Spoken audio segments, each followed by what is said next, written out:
புனித யோவான் எழுதிய நற்செய்தியிலிருந்து வாசகம்.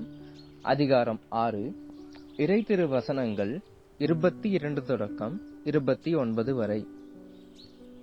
இயேசு 5000 பேருக்கு உணவு அளித்த பின் சீடர்கள் புறப்பட்ட கரையிலேயே மறுநாளும் மக்கள் கூட்டமாய் நின்று கொண்டிருந்தார்கள். முந்தின நாள் ஒரு படகை தவிர வேறு படகு எதுவும் அங்கு இல்லை என்பதையும், அதில் இயேசுவின் சீடர்கள் மட்டும் போனார்களே அன்றி இயேசு அவர்களோடு அப்படகில் ஏறவில்லை என்பதையும் அவர்கள் கண்கூடாக பார்த்திருந்தார்கள்.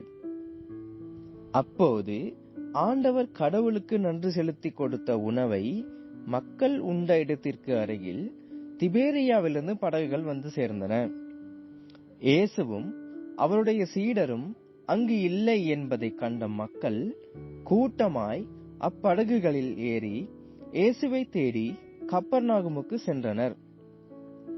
அங்கு கடற்கரையில் அவர்கள் அவரைக் கண்டு, ரபி, எப்போது இங்கு வந்தீர் என்று கேட்டார்கள். இயேசு மறுமொழியாக, நீங்கள் அருமடையாளங்களை கண்டதால் அல்ல, மாறாக அப்பங்களை வயிறார உண்டதால் தான் என்னை தேடுகிறீர்கள் என உறுதியாக உங்களுக்கு சொல்கிறேன். அழிந்து போகும் உணவுக்காக உழைக்க வேண்டாம், நிலைவாழ்வு தரும் அழியாத உணவுக்காகவே உழையுங்கள். அவ்வுணவை மானிட மகன் உங்களுக்கு கொடுப்பார். ஏனெனில் தந்தையாகிய கடவுள் அவருக்கே தம் அதிகாரத்தை அளித்துள்ளார் என்றார்.